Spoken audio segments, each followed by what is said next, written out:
Magandang araw mga kaibigan. Pag-usapan natin ngayon ang post ng Peanut Gallery Media Network tungkol sa mga patong-patong na kaso na isinampa laban kay Jesus Palces na posibleng mauwi ito sa pagkapreso at mawalan pa siya ng lisensya bilang abogado. Okay, update lang po tayo sa fund drive ng Brave 14 plus 3 Marines. Kahapon nakapagpadala tayo ng 160,000 pesos. Yung nauna nang naipadala is 470,000. All in all, nakaipon na po tayo ng 630,000 na ipadala para pantulong sa kanila. Sa mga gustong magpadala, ito po ang ating GCash number, 0966-265-8480. Ivan Henry Sibog ang pangalan sa GCash. Okay, ito. Ang post ng Peanut Gallery Network. Widely suspected Romualdez attack dog, Jesus Palces, now faces mounting cases from multiple political heavyweights seeking disbarment and real jail time. Excuse me ha. So, sino-sino ang mga nagsampa ng kaso laban sa kanya? Sinabi dito, political heavyweights, hindi mga pipitsugin. So,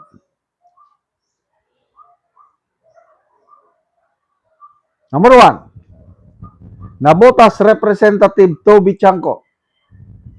Kilala nyo naman, isa sa pinakamatinong kongresista na meron tayo, lumalaban sa korupsyon. Nagsampa si Congressman Chanco ng 38 counts of cyber libel against Palces sa Nabotas City Prosecutor's Office. Yan, gumugulong na yan. Okay, isa pa. Palces is separately facing 2 cyber libel charges before a Makati court arising from allegations he made against legal juggernaut Divina Law. Nako, ang laking law firm ito. All over the Philippines, may nakikita akong mga branches. Divina Law Office. Sinampahan siya ng cyber libel. So, Congressman Chanco, Divina Law, sino pa? Yan. Kay Robin Padilla naman. While more libel complaints were lodged against Palces over posts involving personnel from the office of Robin Padilla, the highest second voter. So, yung chief of staff ata ni Senator Robin Padilla nagsampa rin ng cyber libel. Ito ang matindi. Si dating Senate President, now presiding officer, Chis Escudero, sinampahan din pala niya ng kaso itong si Palces. Chis Escudero, universally acknowledged for his political shrewdness, has asked the Supreme Court to disbar, hindi pala kaso, disbarment pala, to disbar Palces, citing multiple social media posts that Escudero described as abusive, demeaning, and malicious, and arguing that the lawyer violated the ethical standards expected of members of the bar.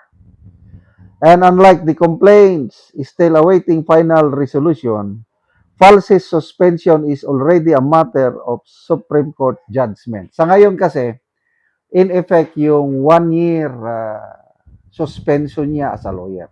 Hindi pa ba na-disbar? I think itong suspension niya, nag-ugat ito sa reklamo ata ni, ano bang niya? Kay Chris Aquino ata.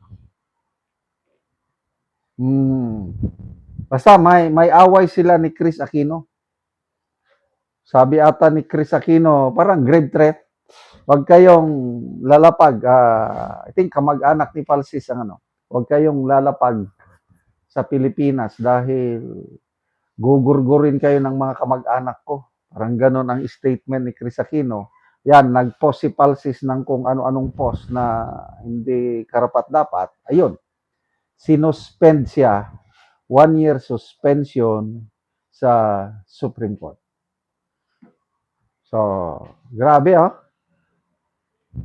So, I don't know how long bago madesisyonan ng Supreme Court yung disbarment case. But darating yan. Tingnan nyo nangyari kay Larry Gadon. Dumating ang panahon, yun.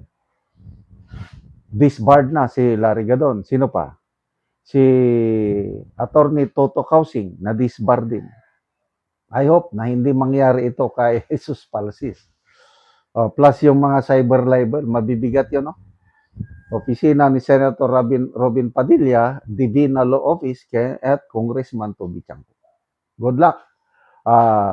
Tapos, nagpahayag pa siya ng kanyang kahandaan na tatakbo daw pagka-senador ngayong 2028.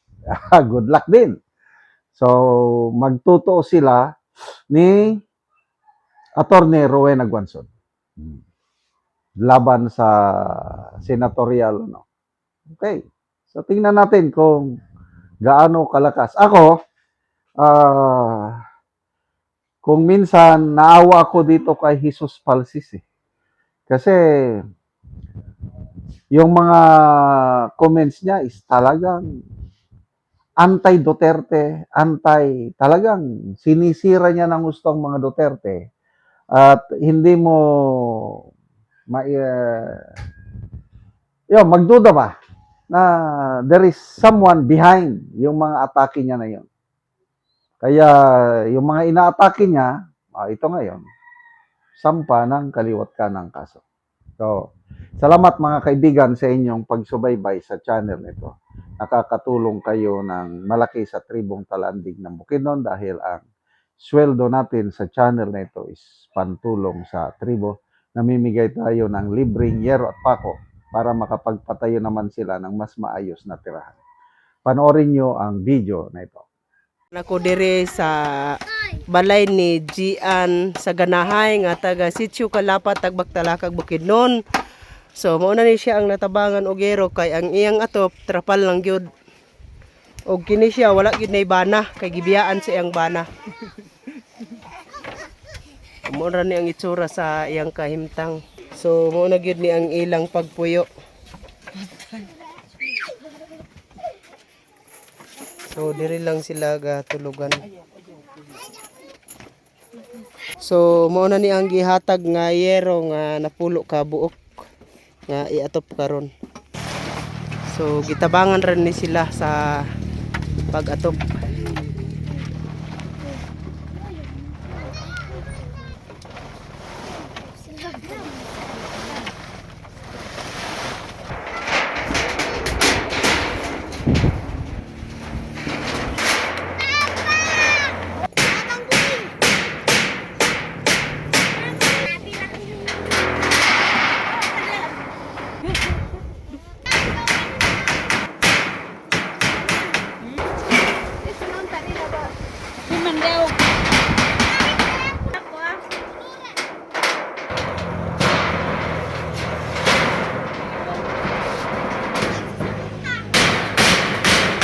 O karon humanagid sa pag-atop ang ginatabang nga hero. So nakaatop ni gid ang tag-iya aning balay.